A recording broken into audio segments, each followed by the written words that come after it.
ব্যাপারটা এটা সরকার, এই যে সরকারটা এখন হাজার সরকার, এটা সুপ্রিম কোর্টের বিচারপতিকে টাকা দিয়ে সরিয়ে দিল, চিন্তা করতে পারেন, ঘটনাটা দেখেছেন? আচ্ছা, আপনি দাঁড়িয়ে আছেন মেরুদণ্ডের উপরে, তো সরকারের মেরুদণ্ড কোনটা? স্বাস্থ্য, শিক্ষা, অর্থ। তিনটে মন্ত্রী জেলে ছিল, কি সুন্দর চলছে সরকার। থাকবে না এ, বদল চাইছে আজকে হোক আর কালকে, এ থাকবে না। আর তৃণমূল বলে কোনো পার্টি থাকবে না, তৃণমূল বলে পার্টি থাকবে না। আমার যদি মারতে চাই কেউ মারতে পারে, আমাকে বলতে ভয় পা, আমায় বলতে ভয় পায় না।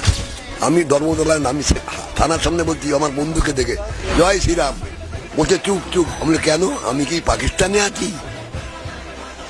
কেন বলছে না, মিডিয়া পুরুষ তো কি হয়েছে রে, এই তোদের জন্যই তো আজকে এই অবস্থা।